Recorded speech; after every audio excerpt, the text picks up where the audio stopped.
The Wests Tigers Podcast, proudly supported by the Wests Tigers Podcast Forum. Have your say on everything Wests Tigers by joining up for free today. Follow the link at westtigerspodcast.com.au.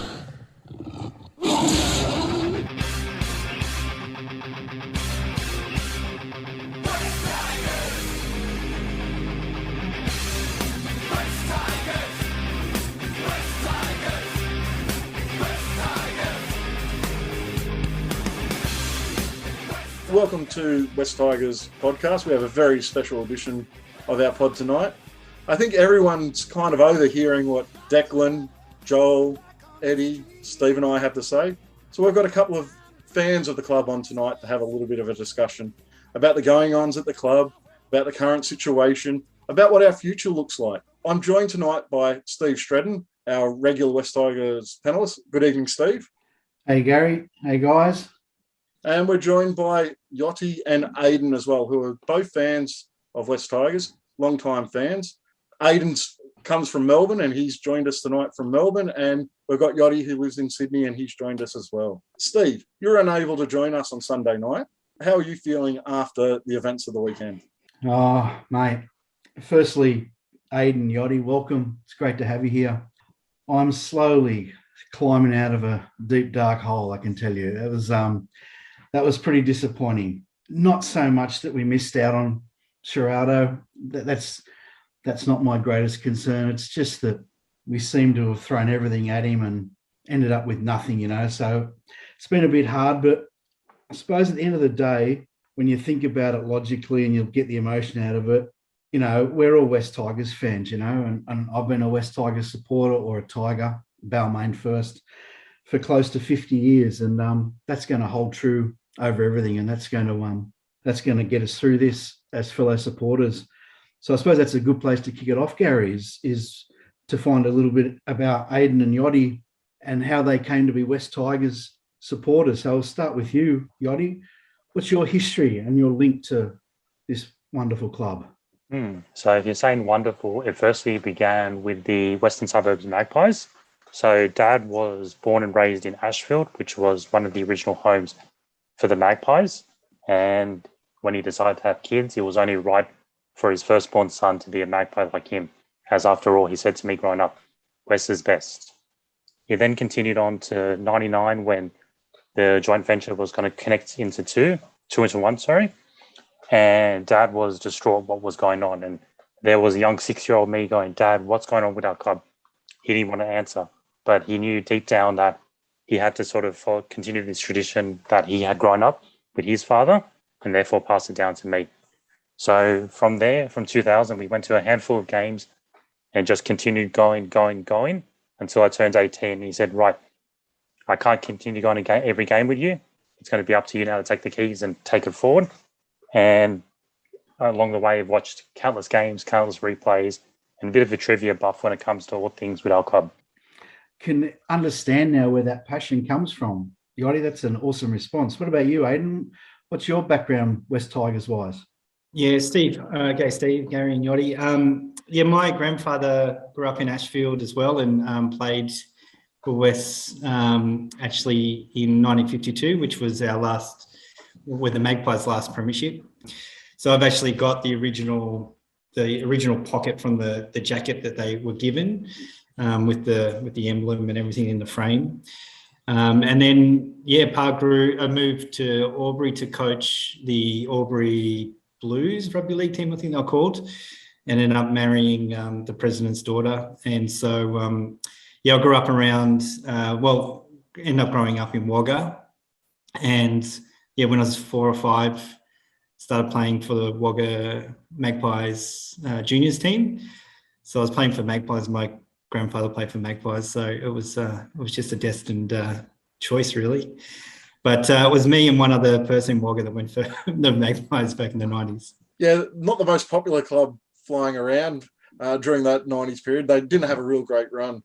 It kind of reminiscent of where we are now.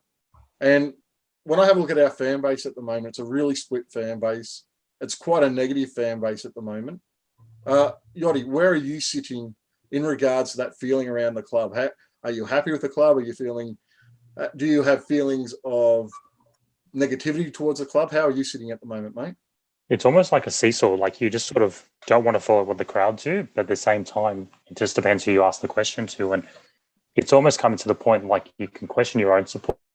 If you sort of surround yourself with the right people, you sort of thin those, how do you put it, those negativities out and just look at the positives in the sense that you love your club for who they are.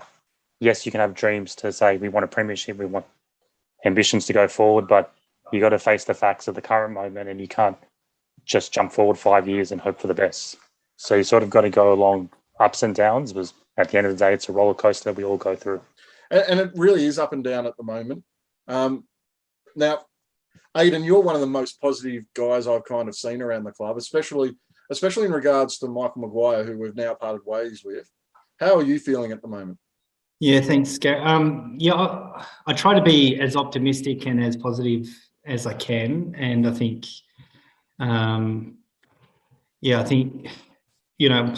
of it was my support for Madge was really about having stability in the club, and this idea that, we just sack a coach and pick a new coach and think that that new coach is going to solve all our problems. And our problems are much deeper as a club, that we need to really resolve a whole lot of things. And I thought we were on the way there, to be honest. I thought we had invested in the juniors. We were sticking with Madge, and next year we were getting some good players and we were going to see some results on the field. I was expecting to make the 8 next year.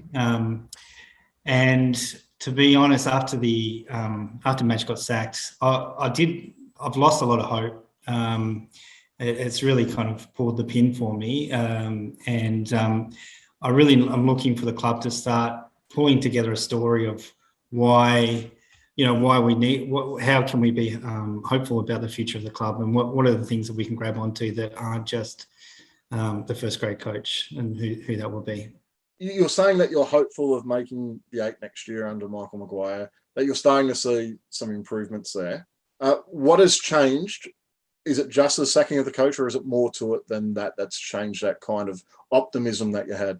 Well, yeah, I think if we were going to make the 8, it was about building on this year. And although we hadn't won that many games, the team were really putting in for each other. They were defending well. They were starting to attack better. And we hadn't seen AD come in to the team.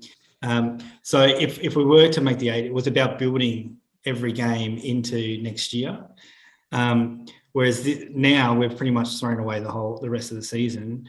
And I don't know how we can keep up that intensity for the rest of the year to build into next year. So in a lot of ways, it feels like we're starting again from scratch. Yeah, I'm with you 100% there, Aidan. I think that's what upset me the most was I actually thought Maguire was making progress and we were starting to see effort, and the lack of results was due to the injuries, and I could really, for the first time in a long time, I could see a team building into next year that was going to be quite competitive and were buying in to what Maguire was saying. And then I suppose to lose him and then you see the team go backwards straight away. It's just like, well, here we go again. We're back to where we were last season when there seemed to be no hope. Has the performances really gone backwards though? When I have a look at the 2 games that we've lost under Kamali, I think the signs of what we've seen in those 2 games were 100% there in the games against the Bulldogs and against the Rabbitohs. I think the same thing happened in those games and ended in the same way. We lost the middle. We couldn't control the ruck, and the teams in the second half have just flowed straight through us. I think those signs were already there that this was starting to happen before Maguire was terminated. So I don't know that the performances are actually that much worse than they were before. Yeah, I mean, I had a look at the all run meters of each of the teams that have played against us, and the last 3 weeks. They've all been around 2,000 metres a game. And I think the only time that we had done another team was the Cronulla game after Joffa kind of came out and blasted everyone. So there definitely was a turnaround, whether it was the sacking of the coach or whether it was losing 12 to those couple of concussions and losing Michaeli as well. But I think, the change of coach now has kind of let the kids, get away with things again.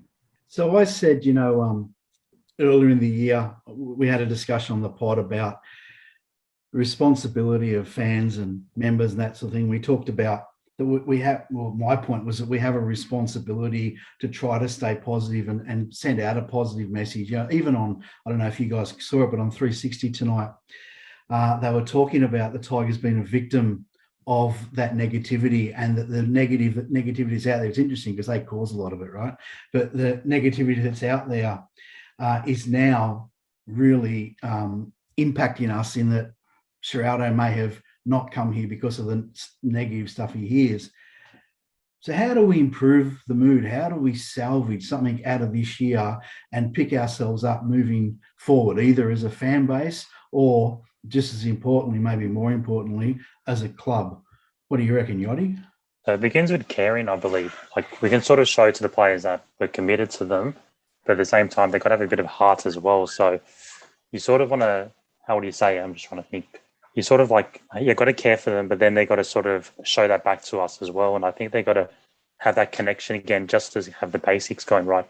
Because it doesn't feel as though there's it's almost like they're trying to, the media always have to do what they have to do. And they're trying to split the harmony up. Maybe there's a team little huddle in that group every so often. But as long as they see the fans sort of caring, turning up to games, and especially nowadays, the main thing is social media. So whether players get stuff sent privately or as a group, who knows? It's a lot of players are very fragile these days. I feel like you can sort of say something online and where they take it to heart, and then it influences them on the game. Who knows? What do you think, Aidan? How can we salvage something from this season and end on a positive, so to speak? Yeah, I think, I've written to the club to talk about the importance of telling the vision. What is the bigger picture of the club, and what if I was choosing one of the the 18 or 17 clubs? Why would I pick West Tigers? Why would I go for this club? And I think that vision needs to be more than just the NRL team, because I don't necessarily see us having success next year around that in the short term. But it does need to be about all the things that the club is doing to set ourselves up for success over the next 10 years. Whether that's where we're playing, investing in the juniors. Tim Sheens has been really strong in talking about this new crop of young fellas coming through at the under 17s, I think it is. I would be putting someone like Benny Gardner or one of our coaches in as their coach, and let them coach them all the way through. So we've got the next Ciraldo. We're not going and trying to buy Ciraldo off another team. We're developing our own development coach. And if we can tell those type of stories around that there is actually hope, longevity in terms of players coming through as juniors, but also players that want to be a West Tiger. They're not just brought in as mercenaries kind of coming in, but actually players that care for the club. And if you look at the top 30 at the moment, we've got Noffa, Brooks, and Seyfarth, I think, are the only ones that are juniors from our club. That's not a great record. I think it's really about telling that bigger story about what we'll be doing over the next 10 years, and why would you choose this club as the best club to go for? You've kind of touched around the edges, Aidan, about the term development club that Tim Sheens has come out and used, that Lee has come out and used, and saying that we are a development club. Now, a lot of fans are saying that's a little bit of rubbish speak, that it's not a true term. I'll start with Yachty. What do you think about that term, a development club? So it's really loosely thrown. I can sort of see how they sort of want to be they want the kids to sort of be like a West Tiger, but you got to sort of show it from the top and saying what is going to be a West Tiger player going forward. At the moment, there's no sort of influence on these players, so you got to do it from the ground up. in a way and get these juniors to sort of buy into what the long-term ambitions are going forward. So as Aidan said, like the young crop of, was it 17-year-olds, you said? So you got to sort of make that the first wave. And then when they sort of get to grade, or whoever gets the grade, puts the stamp on it saying this is what it is and so forth. So you got to sort of have systems in place that not only shows that will be a development long-term, but at the same time, just keep nurturing along the way. So we've said we're a development club and we're looking for a development coach. What does that mean to you, Aidan? Well, I think we're not a development club at the moment. I think that's why it rings a little bit hollow for our fans. I think we're going from what I would call a franchise club, and with the aspiration of becoming a development club. You know, we've bought, 5 coaches over 10 years, brought in players in the top grade as every year. But we haven't lived and breathed a development club yet. I think we used to be under Tim Sheens.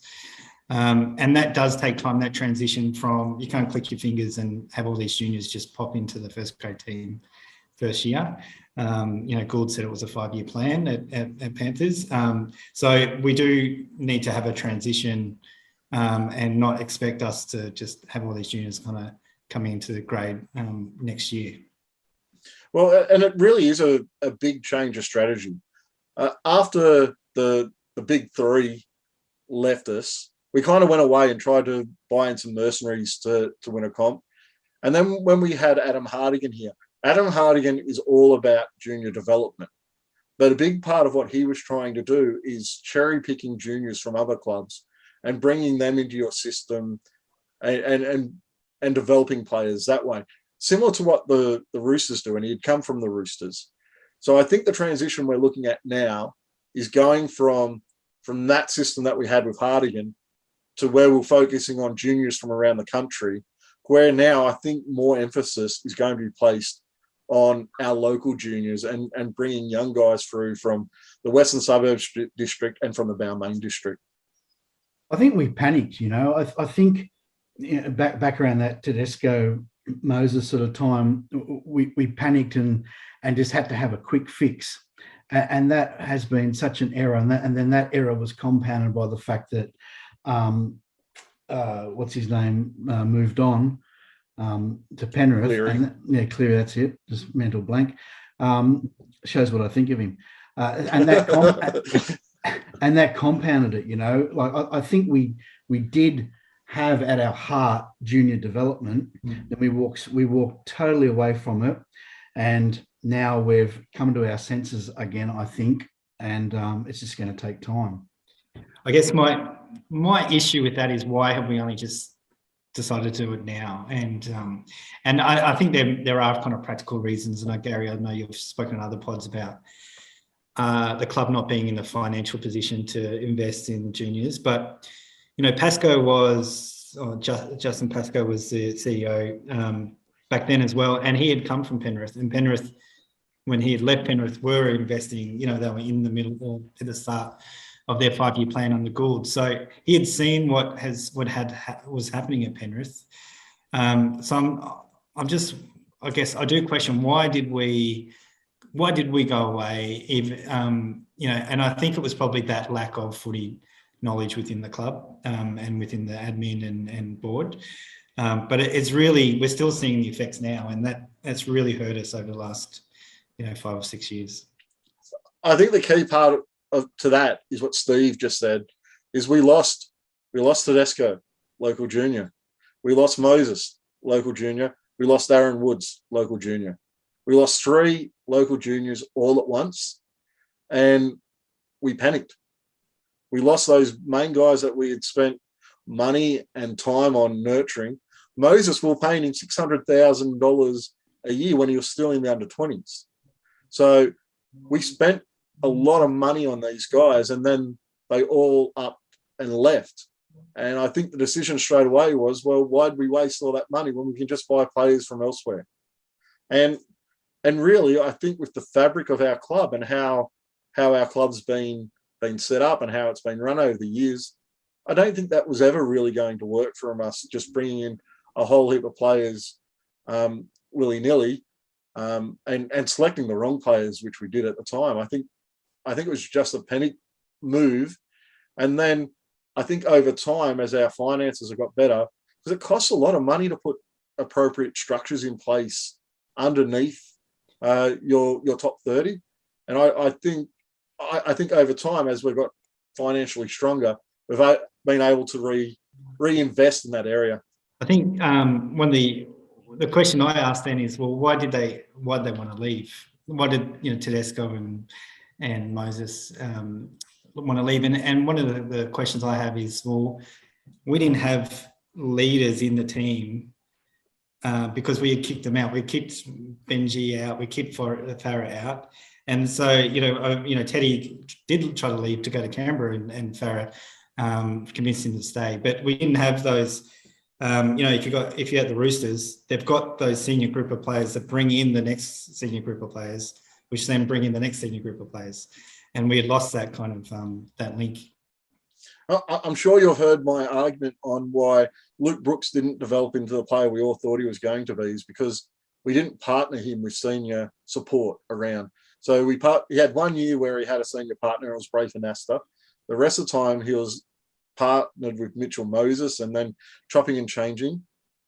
Now, for a long time, I've always thought that what a great role that could have been for Benji Marshall, is to guide a Luke Brooks into grade instead of partnering him with Mitchell Moses, another new player. And I think that was to detriment of Luke Brooks, and it was probably to detriment of other players and why they looked at kind of moving on as well. And there's also, I feel as though it was the coach as well. So when we lost those three, like give or take halfway through 2017, a lot of them didn't know who the coach was going forward as well. So a lot of these players sort of knowing going forward who's going to be the coach, and that's sort of an issue for some of them too. So we might move the discussion on a little bit and start talking about the coaching dilemma at the moment. I'll just start by asking you guys about Cameron Ciraldo. Him saying no to us, does that say more about him, or does it say more about us? What do you reckon, Aidan? It's a bit of both. I think it probably says more about us in that more about him in that he can choose who he wants to go with, and he's waiting for who he wants to go with. But I think it is a sad indictment where an assistant coach says no to a full-time gig at an NRL club. And we put all our effort, everything into that sales pitch, and came up naught. So I'm not that annoyed about losing out on him, but I am annoyed about the way the club handled that. What do you think, Yachty? Ciraldo saying no, is that as big a disaster as it's been made out to be? As Aidan said, it sort of goes both ways how you look at it. So if you sort of say positively in a way, you can sort of look at it as though that it could be a blessing in a way that they sort of want to have someone. Well, he is there going to be there long term, but at the same time, we just didn't know sort of what sort of was said at that meeting, let alone like they said 5 years and all that. But maybe Ciraldo just didn't want to sort of see ourselves as that sort of club he wanted to build his career at. He might want something that's going to be ready for him to just sort of put how do you put it, like a bit of ground, like topsoil onto it, rather than start again and then bring it back up. And who knows, if it doesn't go up, then he sort of wasted a bit of time with his career. To me, it really comes down to what he decides to do now. If Ciraldo goes and signs with the Bulldogs, I think that then is a terrible look for us. I think if he decides to stay at Penrith, then that probably says a little bit more about him. I want someone who can look at our position and come in and want to own where we are and want to own the process out. That's what we need. We don't need a guy who's umming and ahhing about coming here, a guy who's maybe 60%, yes, I want to go, and 40% I don't want to go. We need someone who's 100% committed and can see that they're the person to get us out of that. If he stays at Penrith, to me, that kind of says he looked at us, and yes, we're in a bad spot, but he decided he wasn't the coach to do it. And I think that says something about us, but I think it also says a lot about him as well. What we'll really be telling is what we do after this. If we go from strength to strength after this, then good luck to Ciraldo. Sucked into him, to be honest. But we sacked Madge to get Ciraldo, and we didn't. And then who are we going to? It really depends on what are the decisions we make from here, given the position we're in, and if we end up with a coach that no one's supportive of, we're definitely not in the position of strength out of those two. Now, Aidan, you've kind of touched on the process we went about it. It was a very public sort of process where pretty much the majority of people knew Kevin Ciraldo was our target. Yachty, I'll start with you first. What did you think about the process we went about chasing after Kevin Ciraldo? It's almost like they put all their eggs in one basket. They sort of took him to the facility, showed him around, and then said, well, there's a 5-year offer here to sort of make something happen. And I think they sort of I'm not sure where I got it, to be honest, but when a coach sort of sees what's the salary cap looking forward, you're thinking, this is the man the club wants. And as they said, we blanked and then he sort of discarded us. So it was a bit sort of scary when you read the article saying he rejected us, because it's like, well, then we've got to go back to the drawing board. And now the next coach that if it's going to be the future coach that gets this job, whether it's Nick John Morris or Shane Flanagan, as my prediction would be, they're going to just go to themselves, well, we weren't the first pick. So there's going to be a bit of spiderwebs on their back saying, well, it's sort of worrying at the same time. Would you went about it differently, Aidan, or would you kind of went about it the process the club did? Yeah, I think the process really depends on the decision of what you're trying to do. So try to explain that. If we were sacking Madge because we wanted to get Ciraldo, then you only sack Madge when you get Ciraldo.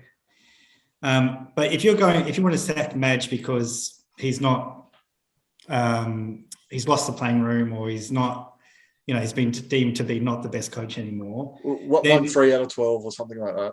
Well, 3 out of 12. Then I think you say, well, we've lost Madge, and we go out to the market and say, put your CVs in, and we'll pick the best. I think we kind of have gone for one, and now we're doing the other, and it looks badly on the club. Yeah, I think Aidan, you and I could never do a pod, just the two of us, because we just sit there and look at each other and nod our heads. We seem to be in total agreement of a fair bit of the time. That's the thing that upset me the most through this whole process. I was absolutely convinced with the commentary coming out of the club. And when I heard that they were showing him the salary cap and all that sort of stuff, I'm thinking they have to have signed this bloke, and it's just now a matter of time until it's just, and I was absolutely dumbfounded when that wasn't the case.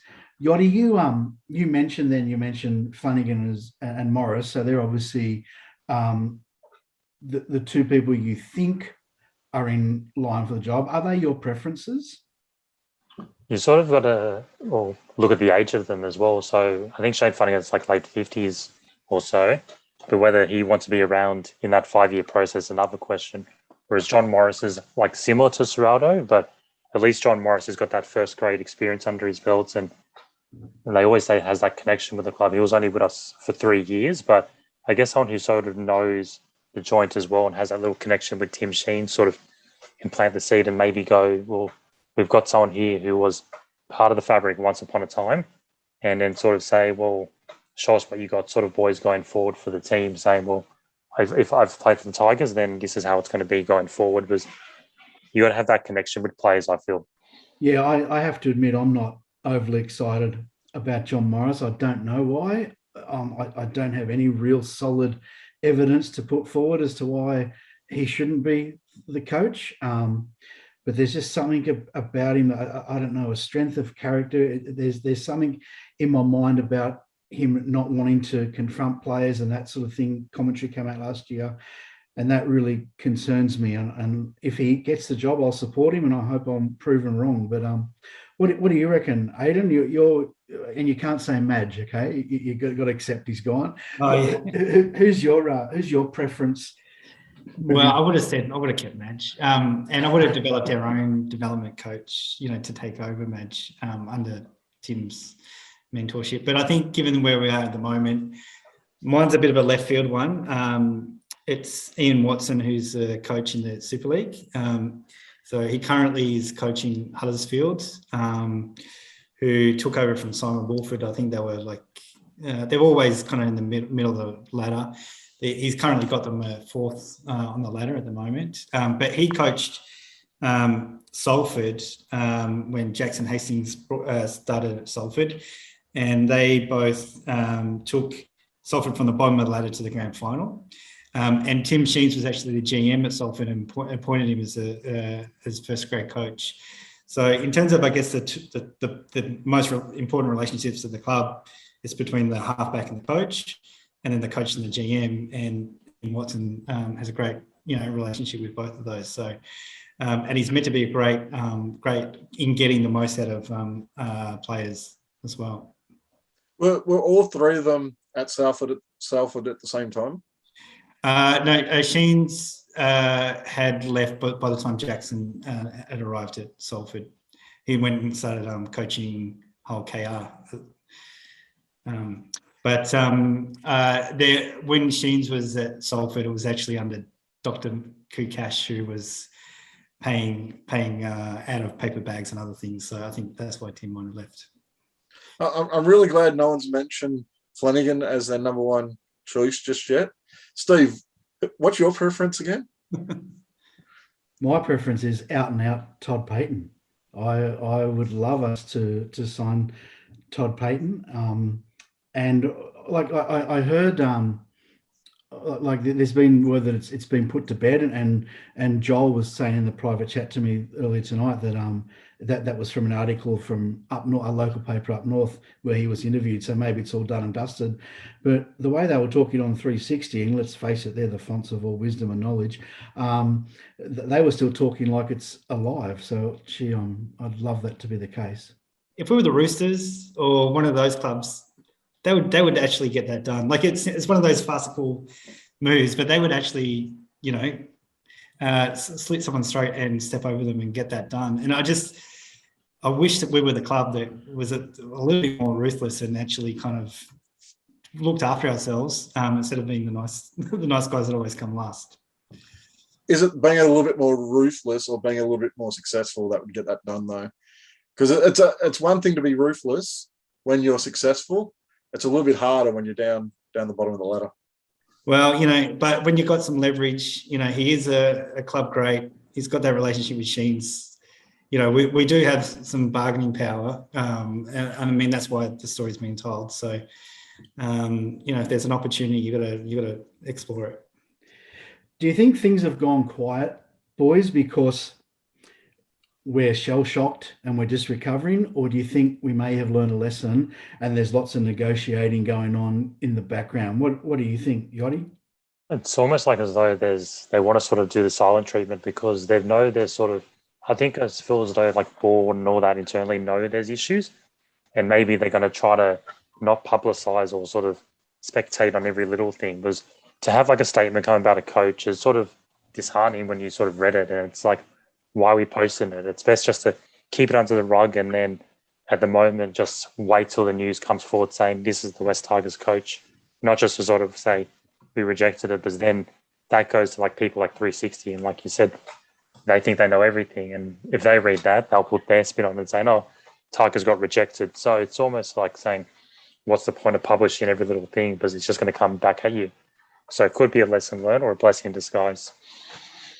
Yeah, I mean, I thought they learned their lesson after Adakar and Latrell. So I thought they had learned their lesson then, and then they come and did it all over again. So whether they have learned their lesson, I think they're probably more shell shocked and trying to figure out, because they went all in. I don't think they had a plan B, to be honest. It didn't feel like they had a plan B. So, say next Monday we appoint a coach for starting next season.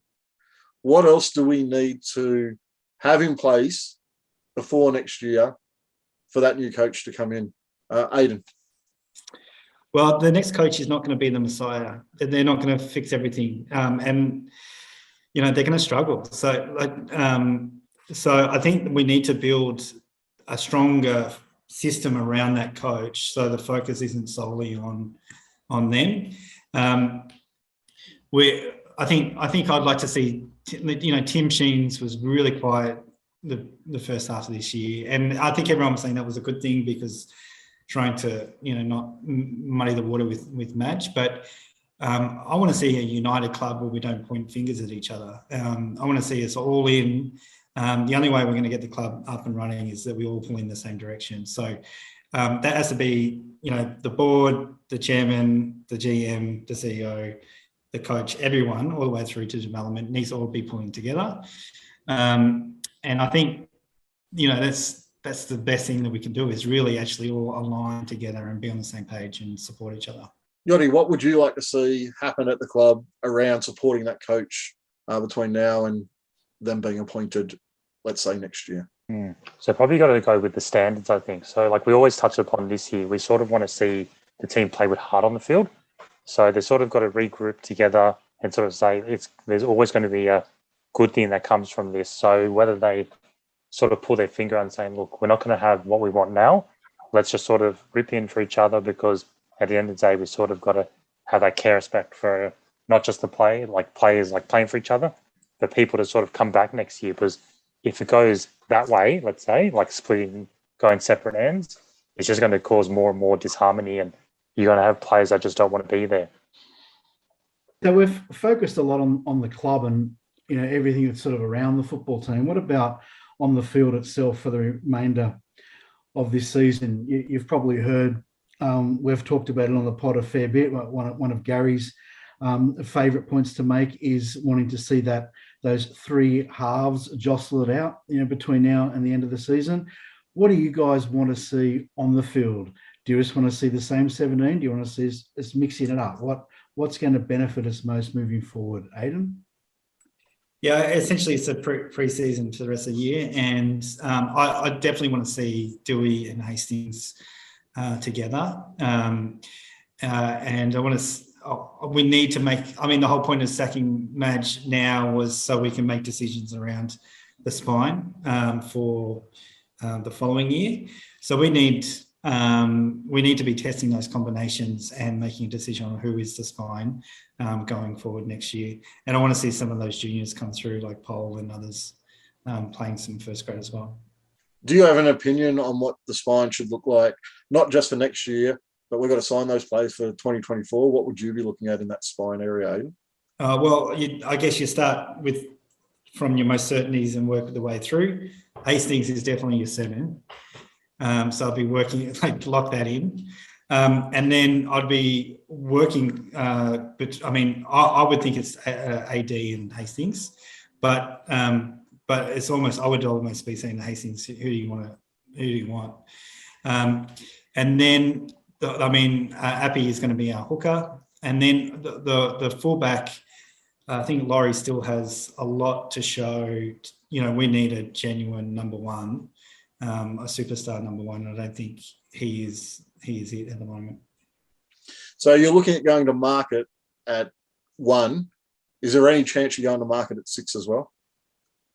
No, we've got 2. Well, we've got 2 6s battling it out at the moment. If we say we don't want either and then go out and market for a third one, I think that's a waste. What are your thoughts on that, Yachty, around the 6? It's pretty contentious here on the pod. Who'd be yours? Take it, if we just take it for granted that Hastings is our 7, you mightn't agree with that, I don't know. But if that was taken for granted, who's our 6 going into next year?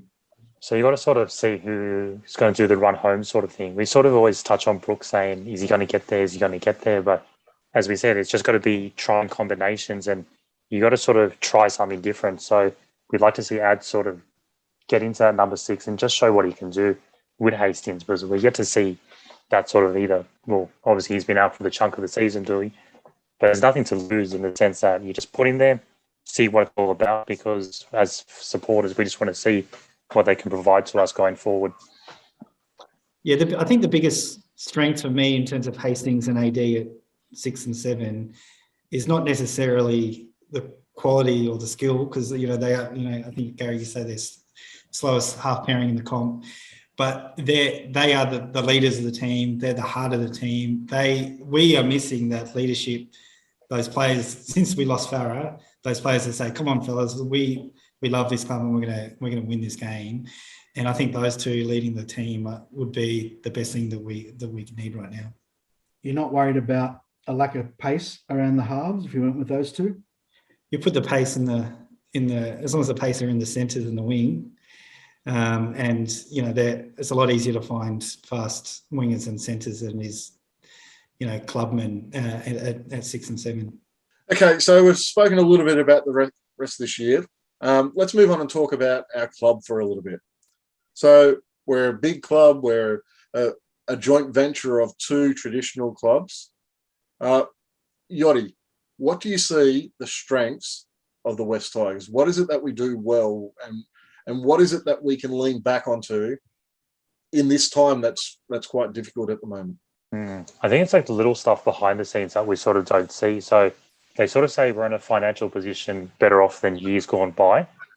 And it'll be nice to sort of have that sort of relift in the sense that we can have these youth players come through.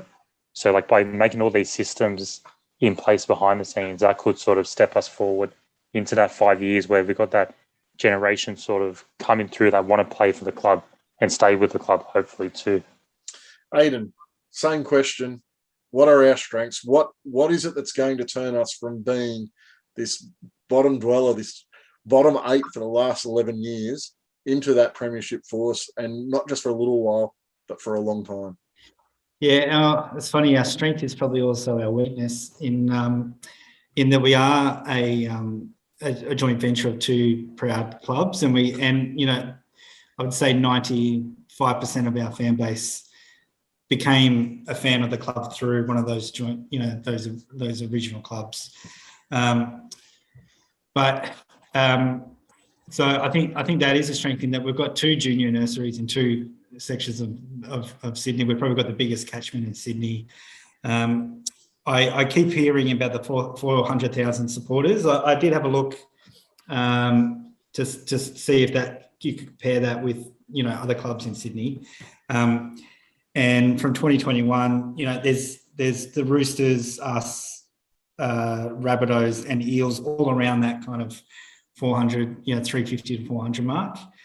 Brisbane and Storm are both in the million, but we are probably in that top 4 of the Sydney clubs, even though we haven't had that success over the time. I think what we need to do is strengthen that connection between our supporter base and the club, and really help our supporter base feel part of the club. And that's where that vision you're talking about really comes through. And I think that's where it's going to be important over the next couple of years, especially if we're talking about us being a development club and the possibility that semi-finals are still a couple of years away. Selling that vision and selling that story of our club becomes really crucial to get us through that time period. I will say I expect us to play semi-finals next year. I don't know whether anyone else agrees with me. That's kind of what I'm expecting. I'm expecting us to play semis this year, or I was a couple of months ago. How'd that go? For Steve, it was non-conditional. We had to make the semis. Well, I haven't got as many years left as you blokes, so on this 5-year plan, that's a bit of a worry for me. Hey, Yachty, there's a bit of commentary around. You hear it from time to time that the reason we're not finding success is because our senior leadership don't know what success looks like, and therefore, you can't aim at a target that you don't know where the target is, right? Do you think that is our greatest weakness, or one of our greatest weaknesses? It's a weakness to the point where they've had success before, but then when they come to us, they sort of falter in a hole, in the sense that it's like, oh, I've got to do this now all of a sudden. So they're probably not used to doing it for our club, let alone. So they could have had, like I said, success elsewhere, come to us, and then have to be someone now. So they could have had an easy ride playing their whole career, and whether it be someone like James Tarmo, who had, I would say, success at the Cowboys, and he was a premiership player, then was someone at Penrith, and then when they come to us, they have to do it from the ground up and sort of get that spirit. So we need sort of those leadership players who do join us to sort of set that standard and help those young players at the same time. What about you, Aidan? What do you think are our 2 greatest areas for improvement? Two. Okay. Well, I think I'll just build on that point. I think the fact that we have to bring in our senior leaders from other clubs is probably one of the issues. Like I think most clubs, I'm even thinking, Cowboys, they had Thurston and then they pass it on to Tomalolo, who will pass it on to someone else. So, there has been that kind of longevity of senior players. The crack at our senior group when we were successful was a boys' club, and they ran the show, and that's why they got moved on. But I think there was the weakness of that lack of footy IQ in the admin or in the people making decisions around the football team, and I think. We're hoping that Sheens can address that, and the club has done a lot of things in a good space to address that. But probably the biggest weakness is the pressure. I think, the pressure from the fans, from the media. We're 11 years in without finals, and we panicked after losing Tedesco and those. If we keep panicking because we're under pressure, we're going to keep making worse and worse mistakes and make it worse for ourselves. So, I saw people on the forum today saying, they would be happy if the club moved to Perth and started all over again. So, that's kind of where the fan base is at in terms of the mood and the pressure on the club. So just speaking to that mood, we're coming towards the end of the podcast, and you guys have done a great job, by the way, for your first time. Well done. Will we have a job, Steve? Well, that wouldn't be hard, I don't reckon. But anyway, to try to finish on a positive, guys, just get your impressions. Where do you see us in 5 years' time? If we've got a crystal ball, and if we look into the future, what do the West Tigers look like in 2027? Aidan? Well, in 5 years' time, Tim Sheens would be 76. So, my question, who's the GM? I would love, that Sheens is mentoring someone like Farah, and we've got Farah as our GM of football. We've got Gardner, who's, been mentored to be the next first grade coach. I love that we've got, we're playing out of our two home grounds, which would be Leichhardt and Campbellstown, as both, upgraded stadiums, and that we are representing our community. We are heart and soul of our community, and there is that connection between our membership and our supporters and the club, and we're all part and parcel of the same club. Yachty, similar vision or a bit different? So as Aidan said, it's like a real community feel. So you want to sort of have these supporters, fans, you name it, everyone just sort of buying into what this club's going to be, because it's a great club to follow at the same time. And as we said, like, we just sort of have to continue paying roots, obviously, to Western Balmain in the sense of the home stadiums, but just got ourselves, a lot can happen in 5 years, the weather can change and go up or down. Just sort of enjoy the ride for what it is, because at the end of the day, we got a club to support, and we sort of want to have our players from our systems play for the club at the same time. So it'd be nice to have that sprinkle similar to 05, where we had a bit of young crop of juniors with experienced players who know what it means to be a West Tiger. Yeah, that's awesome, guys. And something that's dear to my heart was hearing you both talk about that strength of community around the club. I think it's awesome. And just before we finish up, I just want to mention around community that we've got an ambush event being held this Sunday before the game against the Warriors. It's at West Ashfield. It's a 2:00 kickoff game. Our event is starting at 12:30, as I said, at West Ashfield to 1:30, and then we'll sit around together and watch us smash the Warriors in front of probably 20,000 crazy New Zealanders. We're going to have a panel discussion as always. We'll have giveaways as always, and we are hopeful of having a special guest or two on the day. So that's this Sunday, 12:30 at West Ashfield. Does anyone think that this event might get too big for the Warriors and this is our chance for a win this weekend? What's your predictions, boys, for this game this weekend? Yachty? So West Tigers often like spoiling the party, but at the same time, it's going to be very hostile. So it sort of reminds me of the game back in 2018. I think it was Billy Slater's 300th game in front of a hostile Melbourne crowd. So if we sort of take the crowd out of the game by dragging a trial too early, who knows? Because at the end of the day, I'm always optimistic about our team because they can do anything. It's just going to be up to them to do it. Are you optimistic, Aiden? Yeah, I heard on the radio today they said, first game back for the Warriors, packed stadium. It's a very Warriors thing to do to lose, by 20 points. And I thought that sounds just like us. So, hopefully they do a West Tigers and we win the game. Steve, what do you think? Well, the optimism meter is cranking back up, so I'm going to say Tigers by 14. So name a coach Saturday, win the game Sunday. Is that what you're thinking? That would be that'd be highly optimistic, I think. But let's go for the win first. So we'll end the podcast there today, guys. Thank you all for joining us. Thank you, Yachty and Aiden, for coming on and putting up with Steve and I as hosts. Really is the B-grade team you got as your host today. So thanks for coming on, boys. Thank you. Much appreciated. Just on that, Gary, just to Eddie and Joel, I will never say anything bad about you again. Fair income, that is so hard hosting. You can have it. And he bagged you out after every pod. For listeners, there'll be another pod midweek this week. So this is a special edition pod. I think we'll be recording one either tomorrow night or Thursday night. Don't forget, Sunday Night Live. We'll be back on Sunday night around 8:30 after the game. If Steve and I can get back from West Ashfield in time, we'll try and get on. But there'll definitely be a pod after the game on Sunday night for Sunday Night Live. Thanks for listening, everyone. Good night, guys. Thanks, guys. Bye, everyone. Okay. Rising up, straight to the top. Had the guts, got the